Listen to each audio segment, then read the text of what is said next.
இந்த வீடியோவில் எஸ்ஜிடி அப்படின்னு சொல்லக்கூடிய இடைநிலை ஆசிரியர் தேர்வு அதோட முடிவுகள் எப்போ வரும், எப்போ ரிசல்ட் விடுவாங்க அப்படிங்கிறத பற்றி தான் நம்ம வந்து பார்க்க போகிறோம். நானும் ஒரு எஸ்ஜிடி எக்ஸாம் எழுதின ஒரு கேண்டிடேட் தான். நான் வந்து டிஆர்பிக்கு ஃபோன் அடித்து கேட்க போது அவங்க என்ன சொல்கிறாங்க அப்படின்னா இன்னுமே அது வந்து ப்ராசஸில் தான் இருக்குது, அது வந்து அப்டேட் ஆகும் வெப்சைட்டில், நீங்கள் வந்து தொடர்ந்து கண்காணிச்சிக்கிட்டு இருங்க அப்படிங்கிற மாதிரி வந்து சொல்கிறாங்க.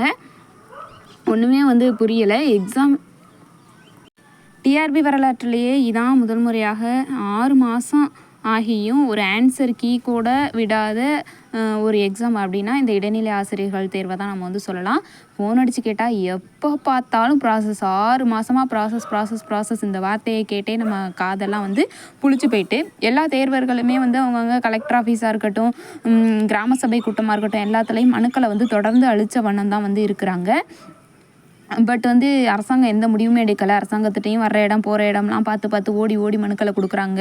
டிஆர்பி அலுவலகத்துக்கே போய் முற்றுகையிட போகிறாங்க. ஆனால் என்ன கடைசியில் வந்து எதுவுமே நடந்த மாதிரி வந்து தெரில. டிஆர்பிக்கு ஃபோன் பண்ணாலும் அங்கே ஒரு மேம் எடுத்து ரொம்பவே அலட்சியமாக பதில் சொல்கிறது வந்து எல்லாருக்கும் மிக வருத்தத்தை அளிக்கக்கூடியதாக இருக்குது.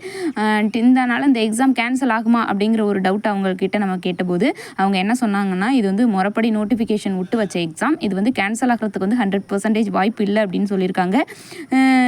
ஆன்சர் கீ சீக்கிரம் விடுறேன்னு சொல்லியிருக்காங்க.